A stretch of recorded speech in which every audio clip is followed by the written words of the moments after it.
this video, I'll be discussing changes to retirees as a result of the One Beautiful Bill Act. Specifically, what some tax changes are that you'll be seeing in 2025 and beyond, and some things you can do to make sure you're taking advantage fully of these changes. If you're 50 and older and you want to learn more about planning the ideal retirement, consider signing up for my on-demand retirement planning course. It's called Retirement Readiness On Demand. It's available on my Retire with Ryan website. I take you step by step on how to put together a plan for retirement.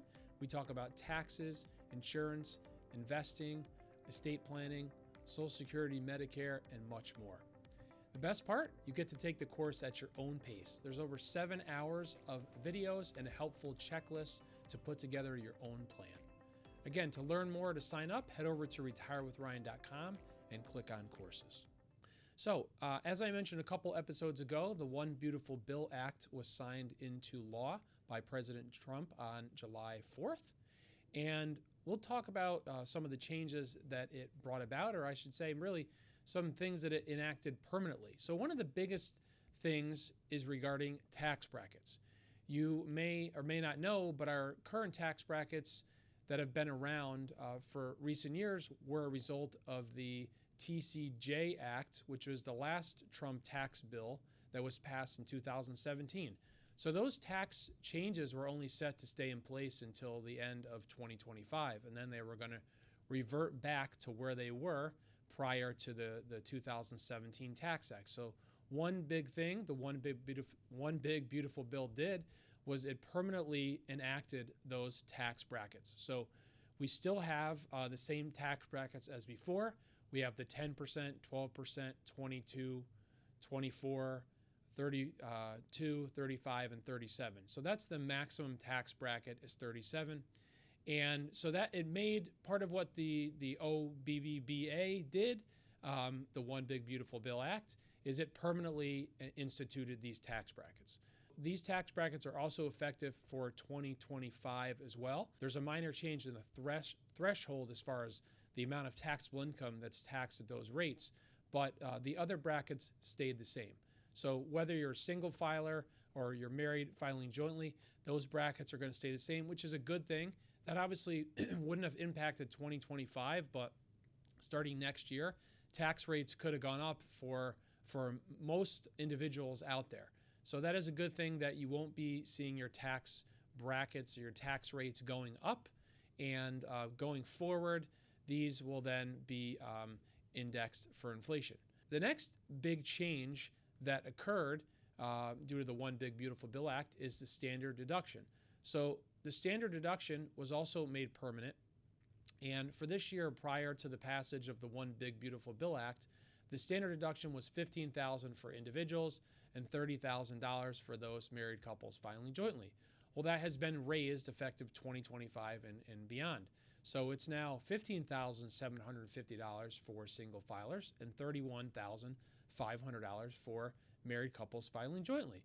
So that is already going to be a help to everyone because, as I just said, the tax brackets are staying the same, and that means now you have a greater deduction if you're going to take the standard deduction. So depending on your tax bracket, that'll have an impact on you. Will save some taxes. And then going forward, these standard deductions are going to be adjusted for inflation. The next big change that really impacts retirees is for those tax filers 65 and older, beginning this year, 2025, and going until 2028, there's an additional $6,000 deduction per individual that's 65 and older.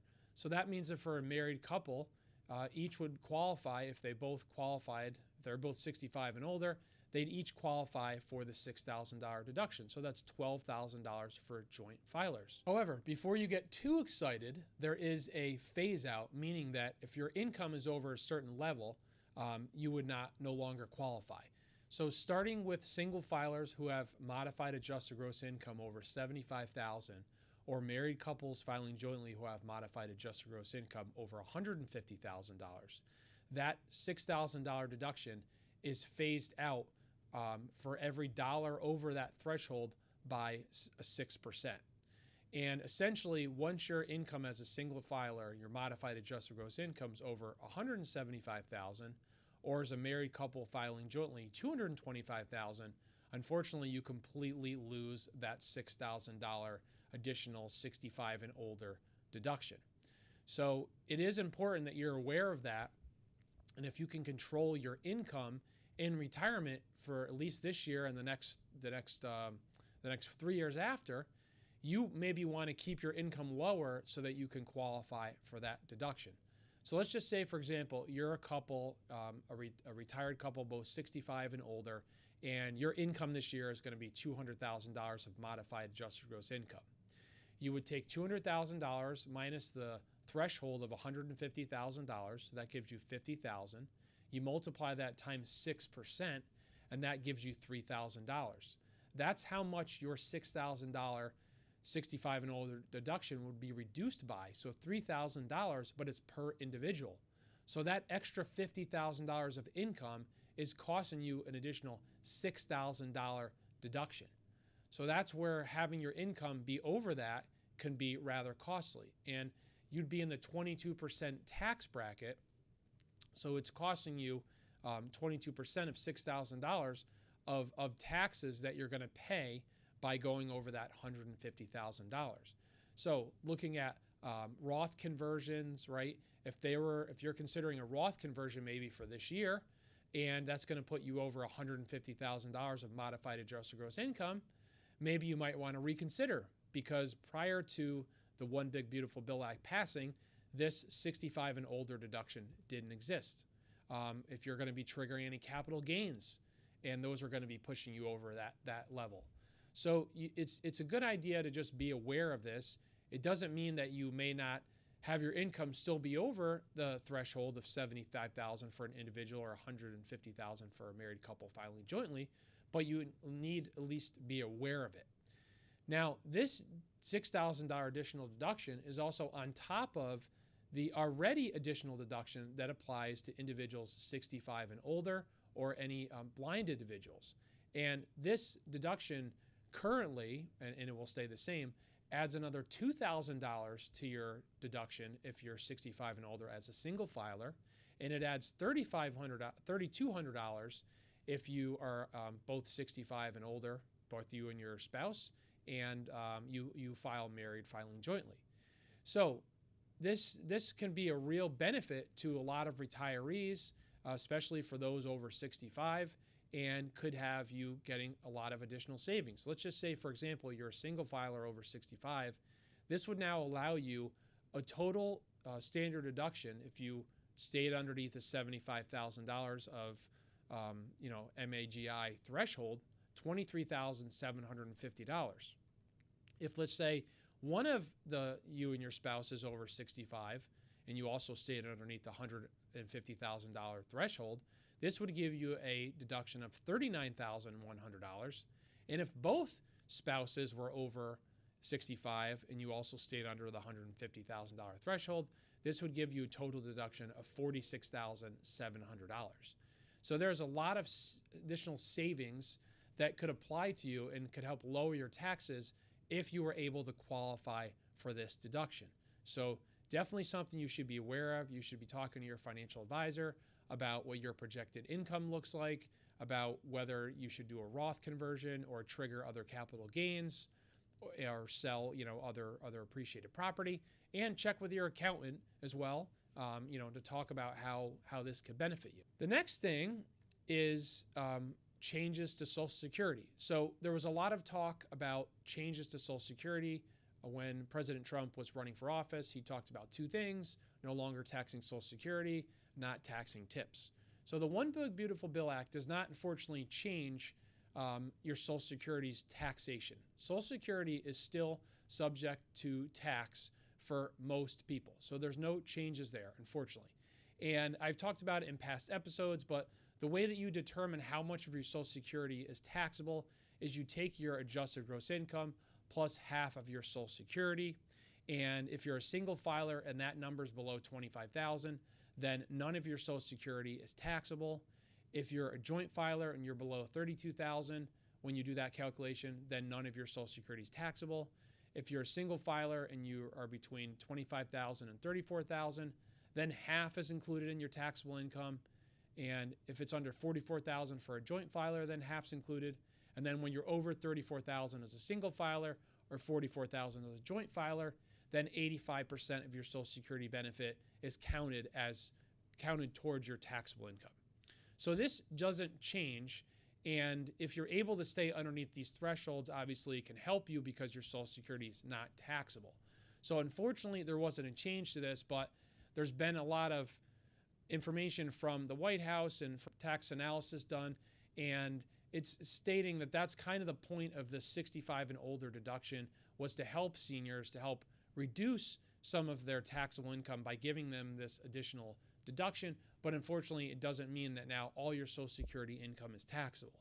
So you still have to be aware of this as you're planning about where to take your income from, and you're deciding, again, as I said, about Roth conversions, realizing capital gains, realizing that those things could trigger your Social Security being taxable.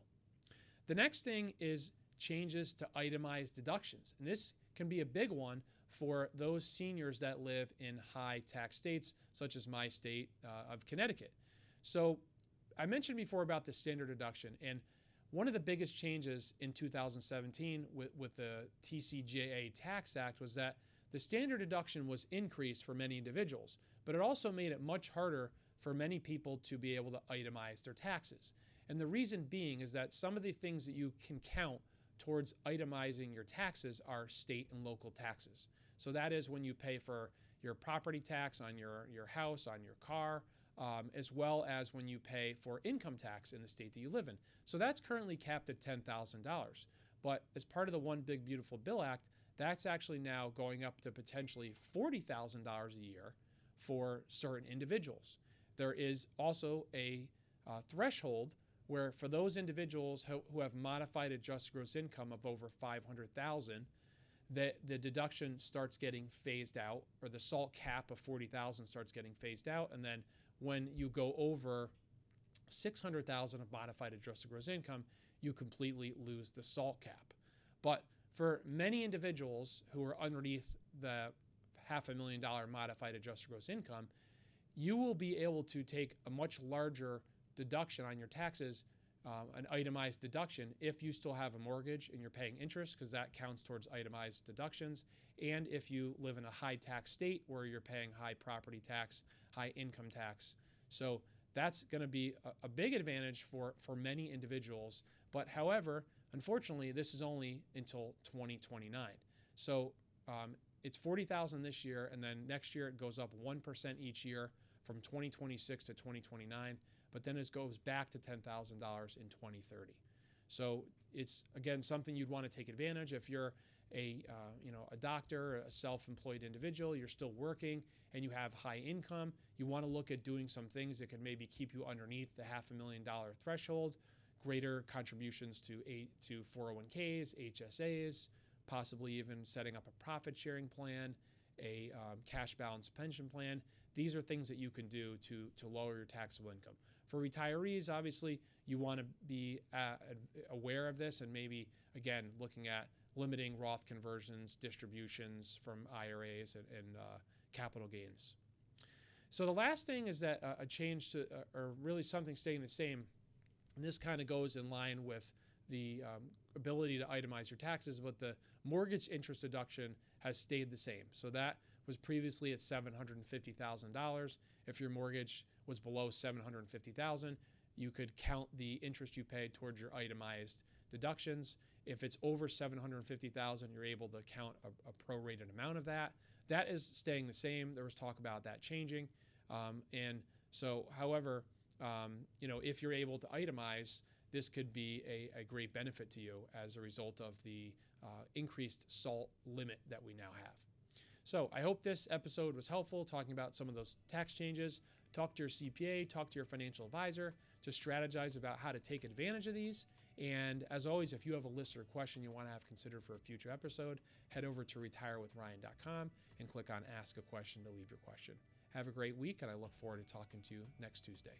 Take care.